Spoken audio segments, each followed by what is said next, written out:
Bonjour à tous. Aujourd'hui, correction de l'exercice 3, intitulé Moteur à entrefer plan, du chapitre concernant les circuits mobiles plongés dans les champs magnétiques stationnaires.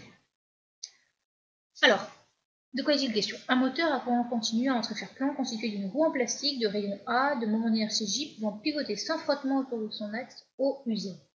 On va commencer par faire ce que je vous demandais de toute façon, schématiser le dispositif. On va commencer par faire une roue déjà en plastique. Quelques rayons de cette roue sont métalliques, peuvent assurer la conduction du courant entre la périphérie et le centre de la roue. Un contacteur situé en périphérie de la roue assure qu'un seul rayon à la fois participe à la conduction électrique. Donc ça veut dire qu'on va essayer de faire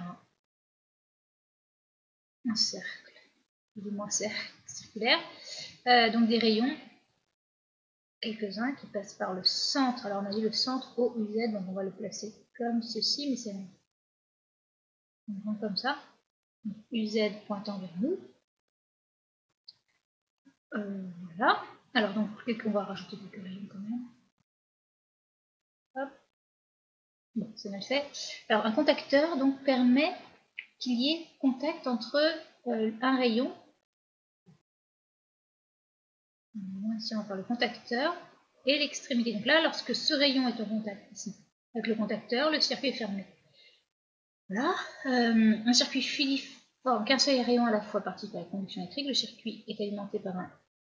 Alors, pardon. Ils peuvent assurer la conduction du courant entre la périphérie et le centre de la roue. Donc ça veut dire qu'on a un courant qui passe. Alors comment on va le faire? C'est de faire en couleur pour montrer qu'on passe par-dessus pour aller vers le, ou par en dessous en tout cas, qu'on a le fil qui va vers le centre de la roue. J'imagine. Alors vous avez quoi? Un générateur de FM constant E, donc on va le représenter là. Générateur de FM constante grand E, comme ça par exemple. Voilà. Une résistance totale grand R. Hop, alors c'est encore très mal fait tout ça. Hop, bon,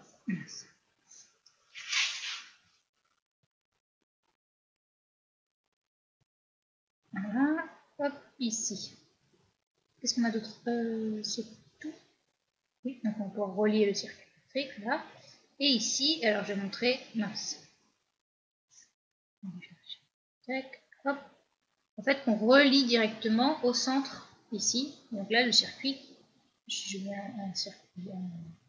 un fil bleu pour montrer le circuit qui est fermé comme ceci. Voilà, donc là vous avez le dispositif tel que on vous demande de le schématiser. Là par-dessus, c'est pour montrer qu'il n'y a pas de contact avec la roue qui va tourner. Alors la roue, justement, peut-être montrer qu'elle roule. Hop, moment d'inertie J, tournant autour de Z. On représente comme ceci.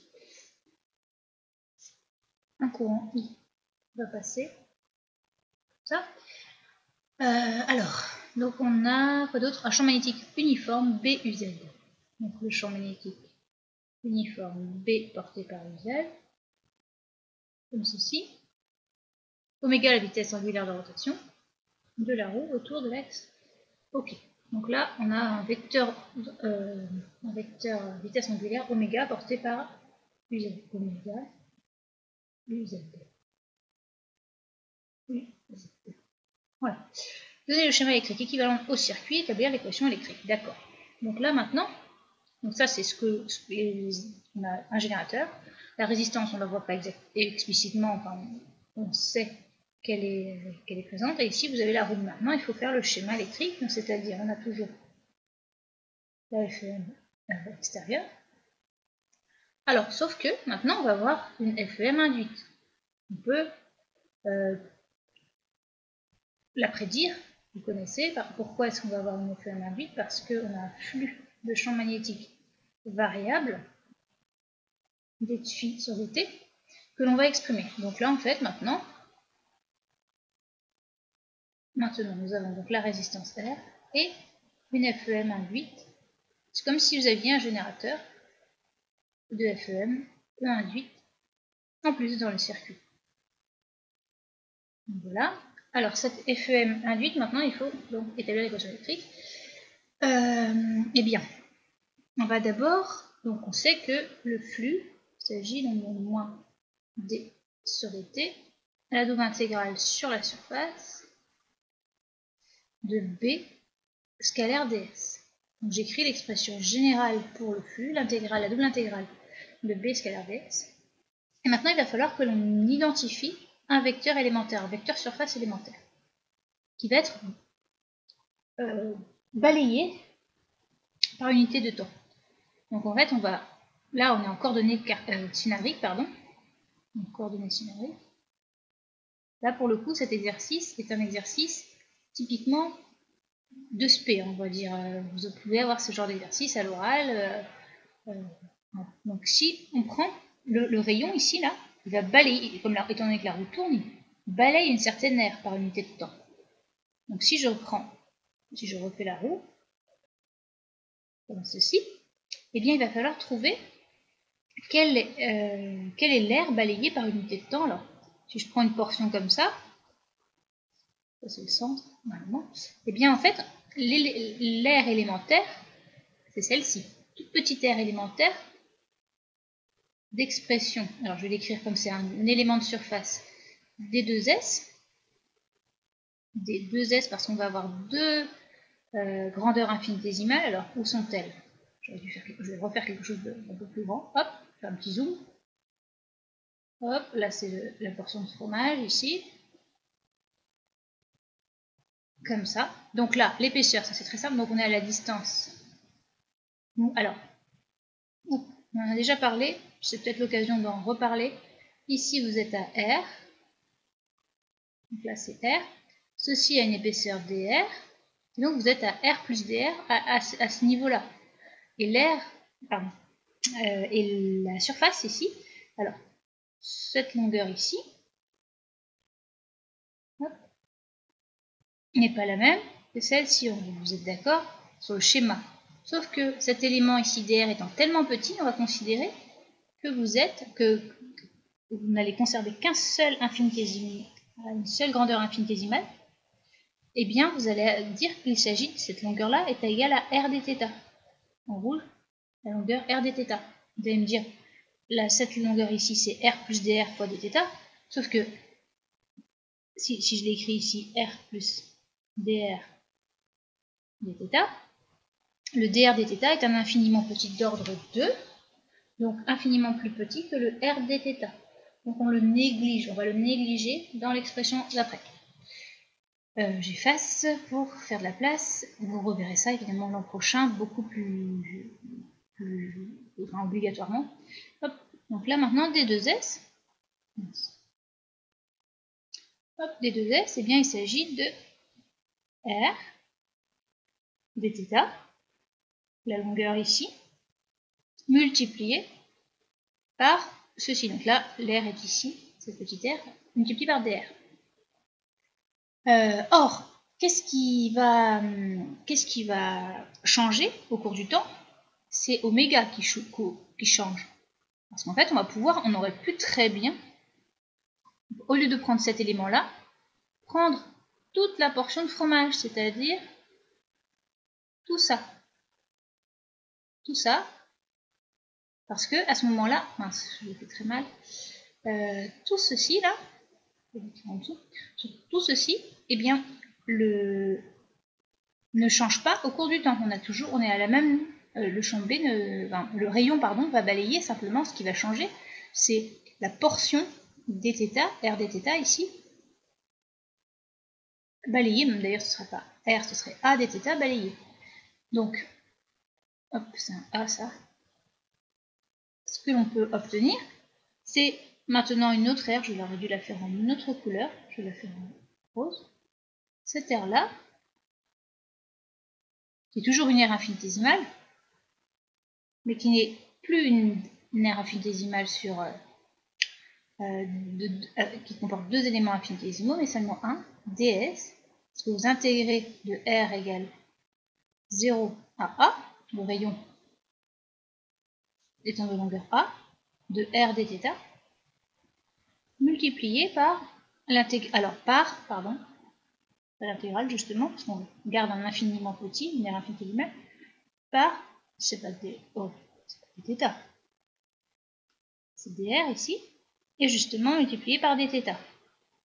Donc là, j'aurais dû poursuivre, je poursuis le calcul pour l'aire infinitésimale en mauve.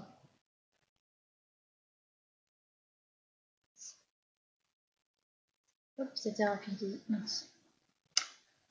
Hop, cette aire infinitésimale là, qui est donc égale à ds égale la primitive donc de RDR, eh bien c'est R carré sur 2, pris entre 0 et A, divisé par dθ, ce qui nous donne A carré sur 2 dθ pour l'aire infinitésimale balayée pendant dt. Donc ça c'est, je le précise quand même, l'aire infinitésimale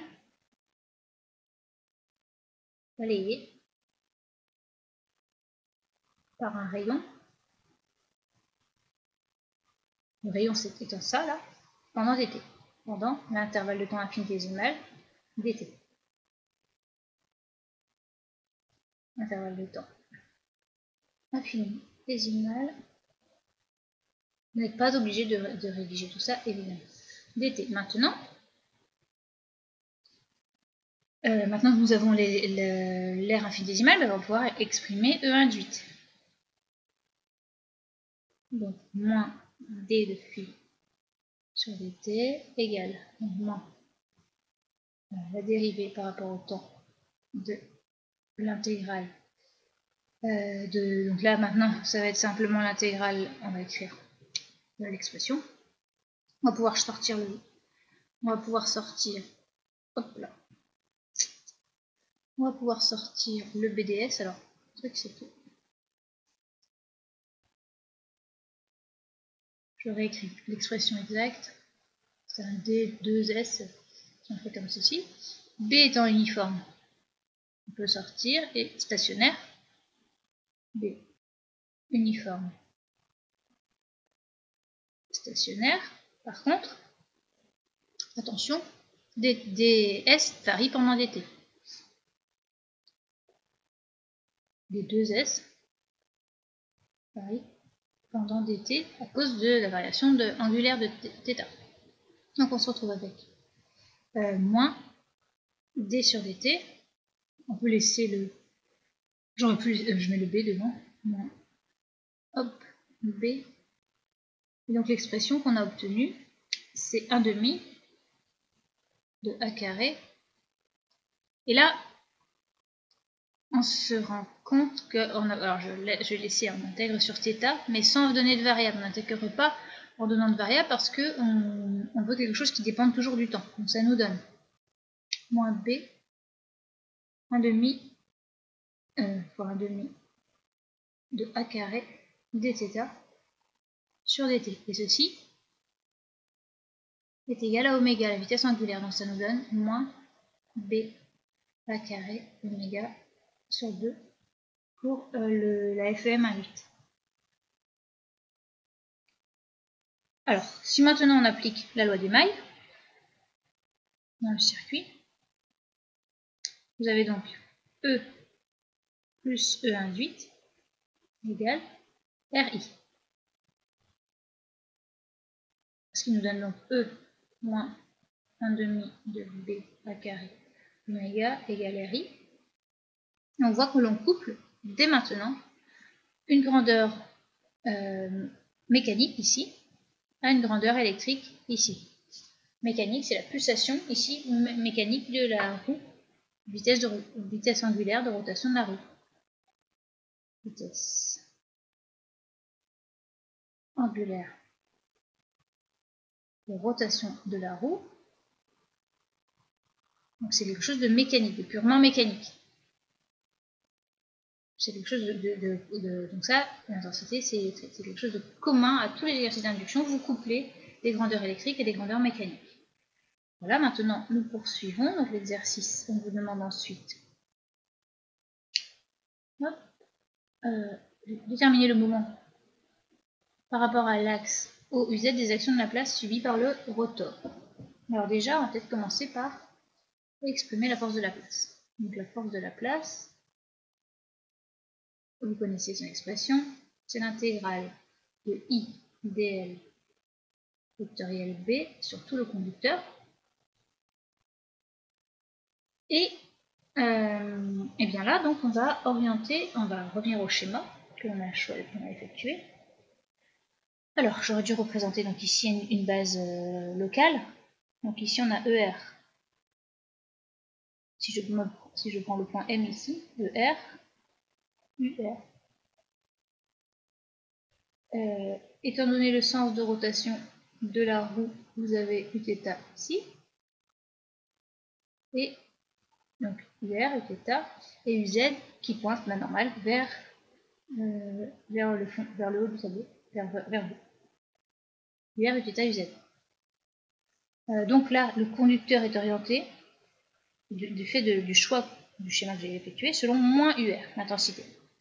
Ici, donc on revient à la question. Donc ça nous donne hop, la force de la place, F de la place, et donc égale I moins. Alors, est-ce que le champ B étant uniforme, on peut intégrer direct, on peut le sortir, le champ B A, UR, la longueur du rayon, vectoriel, BEZ. Alors j'ai écrit des E à la place des I, non, tant pis. Donc ce qui nous donne ER vectoriel EZ, ça nous donne moins Eθ, avec le signe moins ici, ça nous donne plus I, A, B, Eθ. Donc la force de la place est orientée, tend à faire tourner le système selon plus Eθ avec l'intensité qui est orientée selon moins ER. Donc, si l'intensité est positive selon moins ER, eh bien, vous avez ça. Alors, d'ailleurs, il y a un problème. Est-ce que... Non, aucun problème, c'est bon. Le moment des forces de la place, maintenant, on a la force de la place. Le moment des forces de la place par rapport... le moment par rapport à delta. Voilà, on va le placer ici. Moment par rapport à delta, donc qui est le produit scalaire du moment par rapport à O des forces de la place scalaire Z, comme ceci. Et bien, donc nous avons alors le bras de levier. Cette force s'exprime où ça? Hop, on revient à la page. Le point d'application, on va mettre un petit peu de orange là. Le point d'application de la force de la place sur ce conducteur-là, c'est au point, on va l'appeler au point A. Donc au milieu du conducteur. Il ne faut pas oublier donc le bras de levier, quand même. Donc d'ailleurs la plus grande application, peu importe qu'on utilise le bras de levier ou pas. En tout cas, vous avez point d'application OM, OA, OA vectoriel F Laplace, scalaire EZ. Donc autrement dit, A sur 2. Oh, A sur 2. 1 sur 2 UR vectoriel l'expression de la force de la place qu'on a obtenue précédemment, IAB Uθ, ce qui nous donne donc plus I A carré sur 2 B ER vectoriel Uθ EZ. Pardon, j'ai oublié de faire scalaire EZ. Scalaire EZ. Et donc on a un moment des forces de la place qui tend à faire tourner la roue selon plus Z avec l'intensité qui est selon moins ER. Alors, maintenant question 4. Par l'intermédiaire de son arbre de rotation, le rotor fournit un couple gamma constant à un dispositif extérieur. Établir l'équation mécanique du rotor. Alors là, tout de suite, vous devez avoir ça va vous sauter aux yeux. On vous dit le rotor fournit un couple à un dispositif extérieur. Or, vous appliquez l'équation mécanique au rotor. Donc, ce que le système,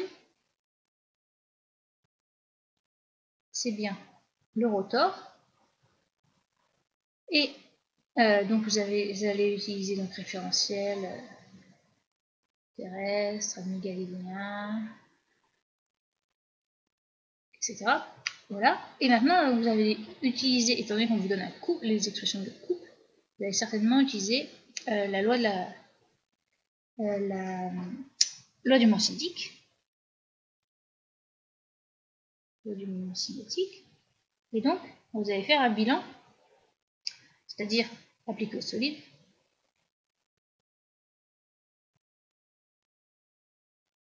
au rotor. Alors, vous savez l'expression, c'est le solide est de moment d'inertie J,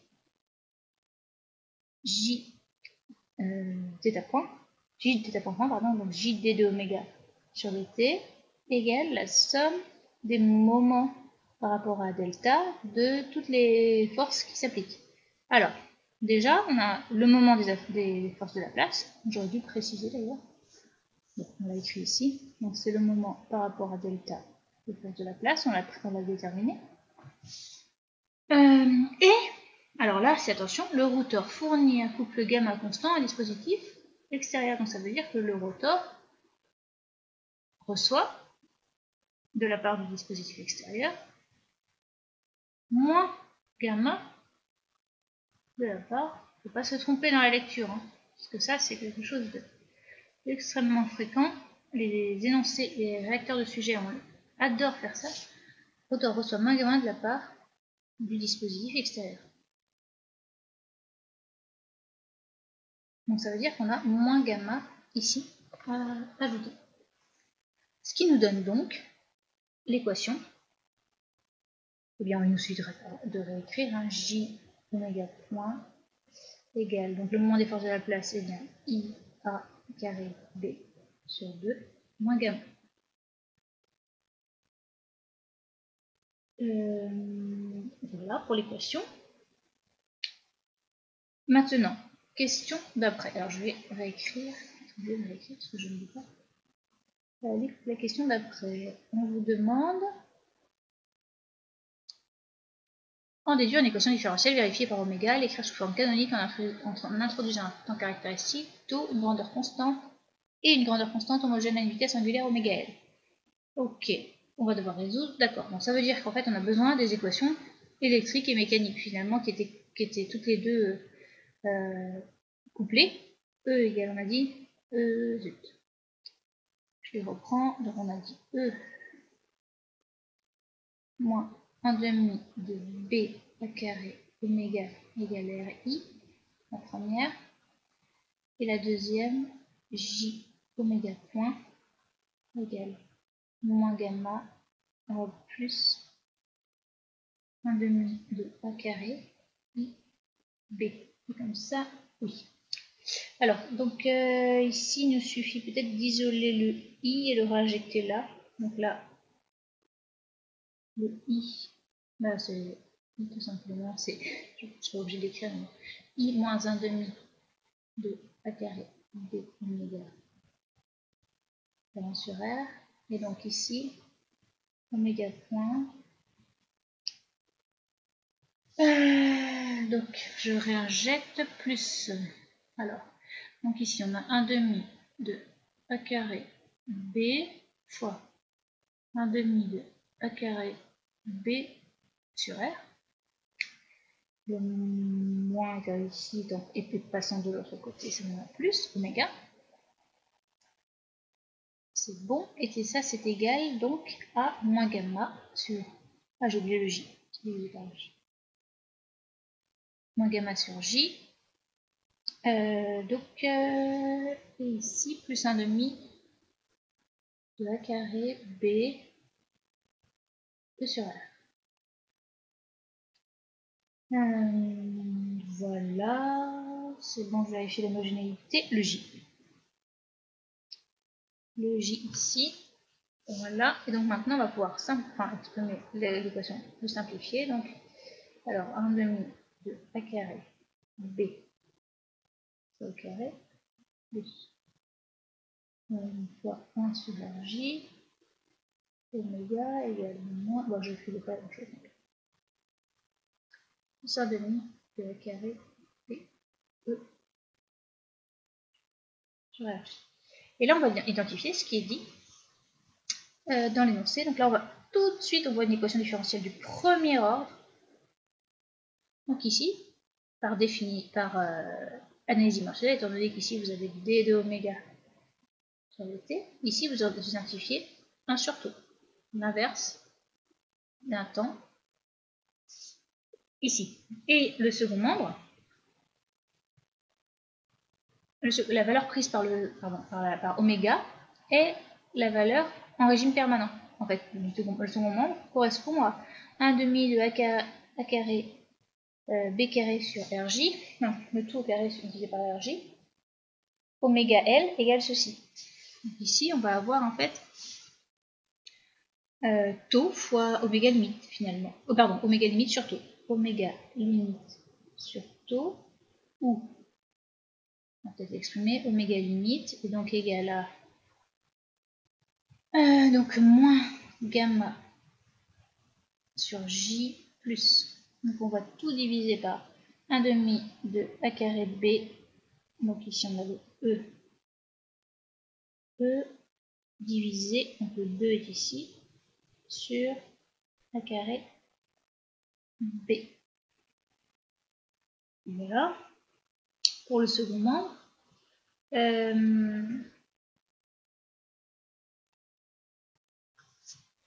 cette bêtise.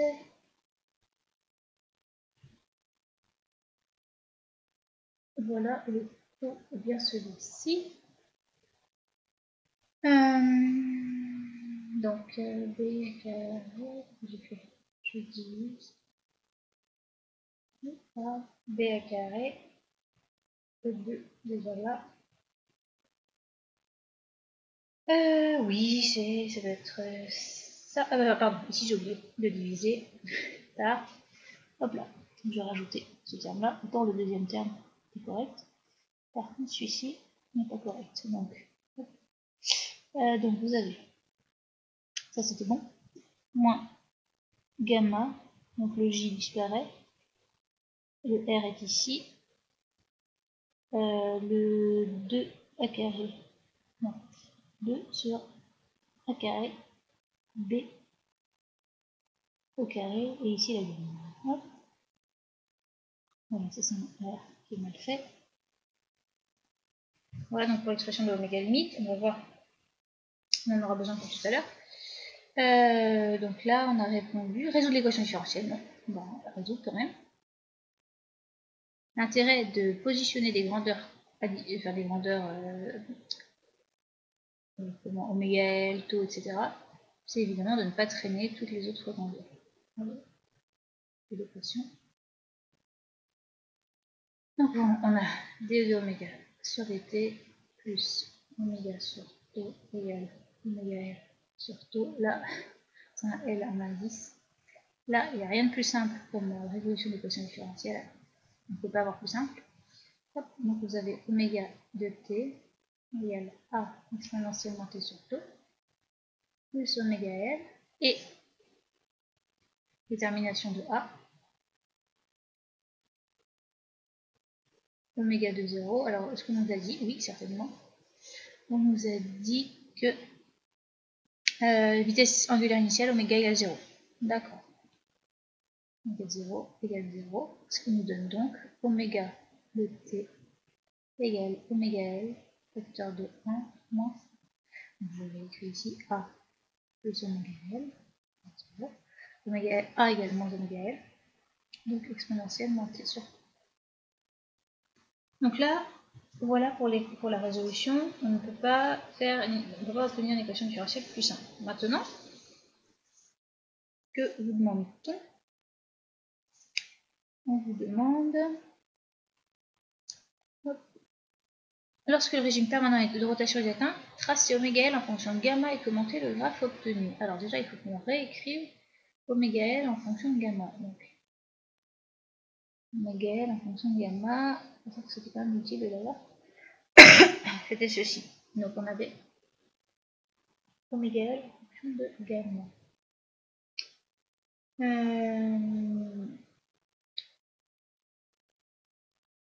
Donc, On peut utiliser, est-ce qu'on utilise taux ou pas? Oui, on peut laisser. Voilà. On n'a pas interdit taux en fait, on peut réécrire. Si je réécris l'équation différentielle. Donc on avait dit que c'était d de oméga sur dt. Vous avez tout sur les yeux, c'est plus simple, hein. Oméga sur taux égale. Donc on avait dit que c'était moins gamma sur R. Je ne sais pas. Moins gamma sur R. Hop. Le second membre était moins gamma sur. Non, moins gamma, tout simplement, pas sur R. Moins gamma sur J. Moins gamma sur J. Moins gamma sur J. Plus 1 demi. Et carré. I. Non, pardon, je suis repartie sur les lignes qu'on avait écrites précédemment. Donc plus 1 demi. Plus E. Non. Plus le grand E, la FM extérieure. Plus grand E, quand on n'a pas tout sous les yeux, c'est pénible. B à carré, ça c'est marqué.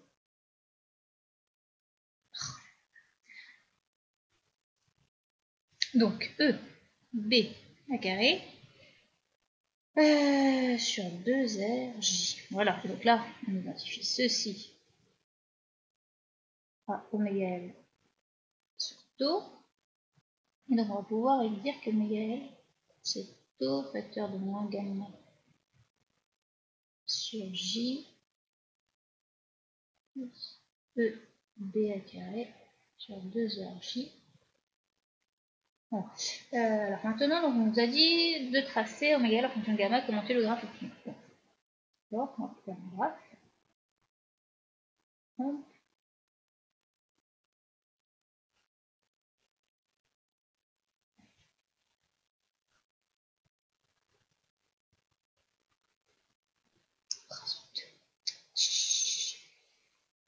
Si je peux le comme ça. Voilà. Bon, donc là on trace oméga L en fonction de gamma.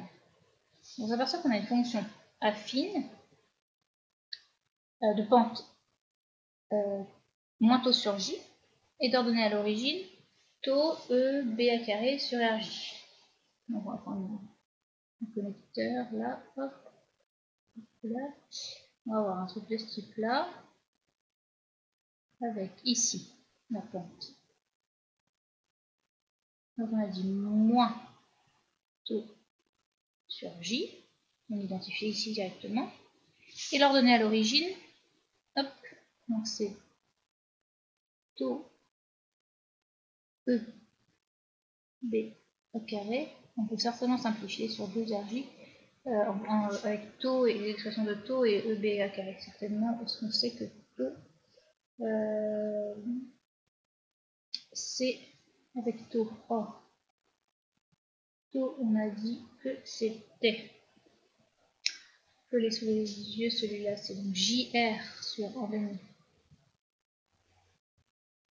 JR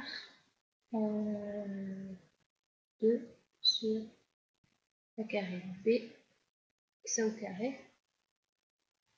Voilà, et donc est-ce que ça simplifie quand même l'expression ici? Oui, certainement, parce que JR se simplifie ici, le 2 également, en fait, oui, donc là c'est beaucoup plus simple. On a simplement E, 2E sur B à carré, tout simplement. C'est quand même plus sympathique. Alors j'aurais écrit le petit égal qui me va bien. Et si on a des oui. 2E sur B à carré. Voilà, ça c'est l'ordonnée à l'origine, c'est la même chose que ce qu'il faut dessus. 2 sur B à carré, voilà. Alors, et commenter le graphe. Lorsque je vais me faire maintenant de rotation de ça, tracer oméga L en fonction de gamma, commenter le graphe au plus. Alors, déjà, ceci, là je suis allé, il y a des choses qui ne sont pas autorisées. Ceci là, pas autorisé, de l'extérieur, il fournit un gamma positif, l'extérieur, le système extérieur. Déjà, on peut atteindre. Et alors, qu'est-ce qu'on peut s'apercevoir si, à partir de cet endroit-là, on aurait un changement de signe, changement de sens point B, là par exemple. En B, changement de sens de rotation du disque de la roue. Ça veut dire que si le couple extérieur devient trop important, eh bien on a un changement de sens,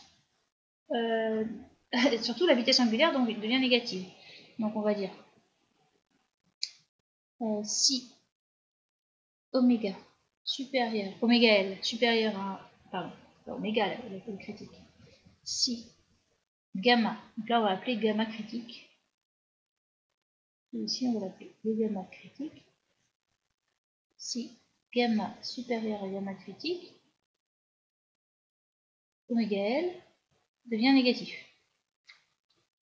Le couple résistif a un effet supérieur au couple des actions de Laplace. C'est quand même gênant. Ça veut dire que ça ne sert plus à rien, le couple résistif. A un effet supérieur aux actions de Laplace. Donc là, vraiment, vous faites... ça ne sert à rien. Donc le moteur, au mieux, peut délivrer, donc ce qui nous intéresse, le moteur peut délivrer gamma critique au mieux. Donc, délivrer, ça peut-être mal dit délivrer, mais gamma critique au mieux. On ne peut pas avoir mieux parce que de toute façon, sinon, bah, s'il donne trop, le couple résistif devient supérieur aux actions de Laplace. Bon, peut-être on a bien répondu à ça, oui. En régime quelconque, non nécessairement permanent, effectuer un bilan énergétique sur son moteur. Ça, c'est vraiment le classique de classique. Eh bien, alors, qu'est-ce qu'on peut dire en régime quelconque? Oui, voilà. Donc, on va repartir les équations. E moins 1 demi de B par carré oméga égale à I. Vous multipliez celle-ci par I. Et la deuxième, qui est donc J d de oméga sur dt égale gamma plus 1 demi de B à carré. I. B à carré I.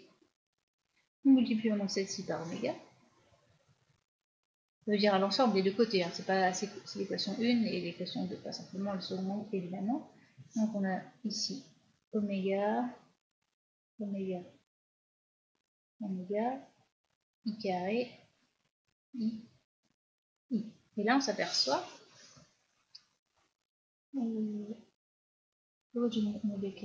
c'était la 2, pardon, c'est un carré, c'est l'équation 2. Hop. Voilà. Donc on s'aperçoit que vous avez, comme on l'a déjà remarqué à maintes reprises, ceci, la puissance des actions de Laplace et la puissance magnétique qui sont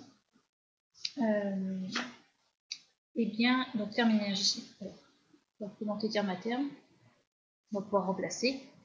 Donc, hop, ici vous reconnaissez la dérivée par rapport au temps de 1 demi de J oméga 2. Et là, vous dites, ah, bah, c'est l'énergie cinétique, ici, de la barre. Énergie cinétique du rayon, de la barre, du rayon. Et là, oh, pardon, tu l'as tort.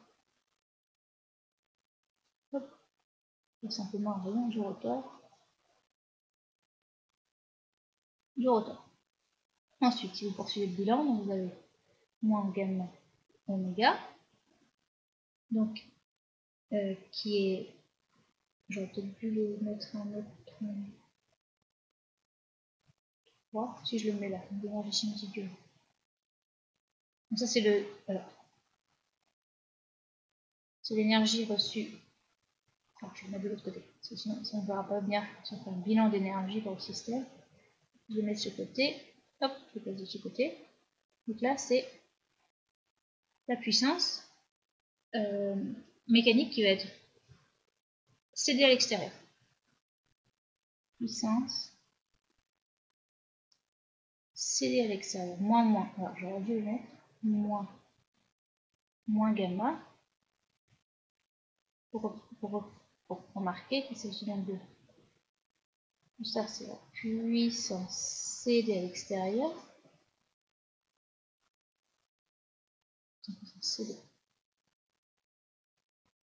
À l'extérieur, et qui est égal en fait à quoi? Il nous reste quoi de ce côté? Donc 1 demi de B à carré oméga U, qui n'est rien d'autre que E moins RI carré. Donc cette énergie est cédée par effet Joule. L'énergie reçue par la résistance, et donc l'énergie cédée par effet Joule. Et ici, l'énergie, c'est pas l'énergie, oh là là là, je ne dis pas des bêtises, une puissance, cédée par effet Joule, puissance délivrée par Géné. Toute l'énergie vient de là, hein, délivrée par le générateur. Et donc regardez, maintenant, on a écrit dans ce bilan, toute la puissance du système vient de ce terme-là. Au niveau électrique, il y a cette perte-là. Et au niveau mécanique, il y a de l'énergie cinétique, enfin de la puissance cinétique cédée au rotor. Et ceci, quand même, qui est utile. Enfin, c'est quand même, disons que c'est ça qui va être intéressant si on utilise en termes de moteur. Ça va être la puissance cédée à l'extérieur, que nous allons pouvoir récupérer venant de l'extérieur. Dernière question. Donc, voilà ce qui était attendu. Dernière question. On va vous demander maintenant, pour simplifier, on suppose que les N rayons de la roue sont une résistance nulle. La résistance électrique du circuit est simplement due aux autres éléments électriques. D'accord. Bon. Ok, dans toutes les questions précédentes, on a supposé qu'un seul rayon participait à la conduction électrique. On suppose désormais que le contacteur fait le tour de la roue. Donc vous avez en fait un contact permanent entre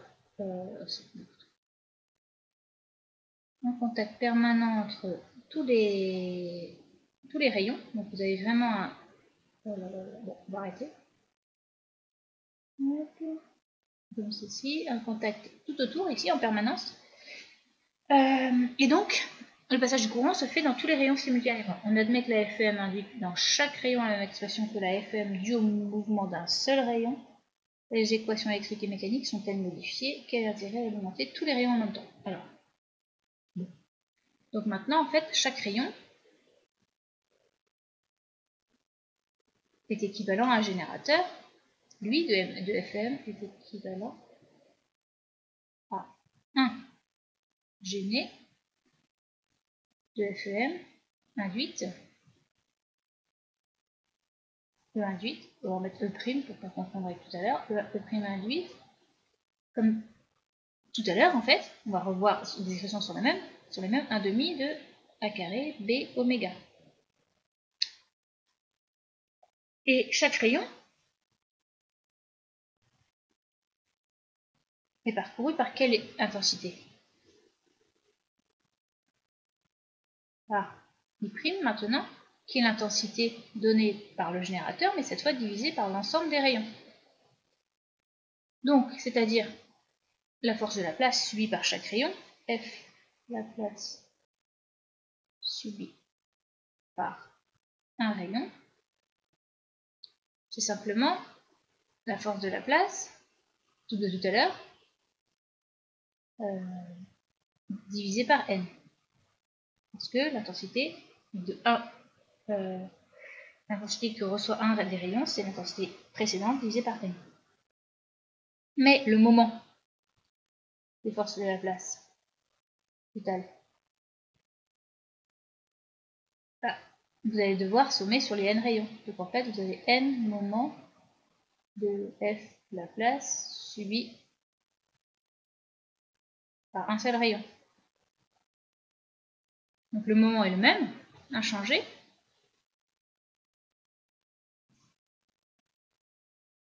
donc inchangé, c'est-à-dire, en fait, qu'est-ce qui va changer au niveau électrique et mécanique? Rien. Ce qui change, par contre, c'est la répartition des moments intérêts. C'est la meilleure répartition des moments des forces. Donc, pour les systèmes, pour éviter des forçages, des déformations des systèmes, répartition des moments, sur la périphérie de la roue. La périphérie de la roue, sur la roue. Répartition sur... Enfin non, c'est pas la périphérie, sur la roue tout simplement. Et non pas sur un seul endroit.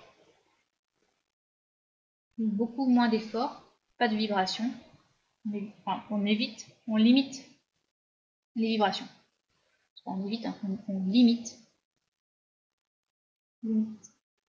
les vibrations. Donc, tout ça pour dire que, effectivement, la description avec un rayon est plus simple. Avec N, ça veut dire exactement la même chose. Vous sommez les moments des forces qui sont tous portés par EZ. Vous arrivez à la même expression. Le générateur, ça ne change rien. C'est la même chose. Mais vous avez une meilleure répartition des moments des forces. Donc, dans cet exercice, ce qu'il faut retenir, eh bien, c'est qu'il... bon, vous voyez, hein, toujours application de loi de Faraday, que en mécanique, on peut appliquer soit le PFD, soit la loi du mouvement cinétique, c'est souvent la loi du mouvement cinétique. Et attention à ce qui est bien dit dans l'énoncé, est-ce que c'est le système qui subit le coup, ou est-ce que c'est le système qui cède le coup à l'extérieur? Il faut bien lire l'énoncé, sinon vous avez des signes différents et ça fausse tous vos résultats. Autrement, résolution d'équation différentielle du premier ordre, ça ne vous pose aucun problème. Bilan d'énergie, vous voyez que c'est tout le temps commenté, où passe l'énergie fournie par le générateur, etc., etc., à quoi ça sert effectivement. Ça revient dans tous les exercices. Donc, prochaine vidéo, ce sera l'exercice corrigé sur l'alternateur d'éolienne.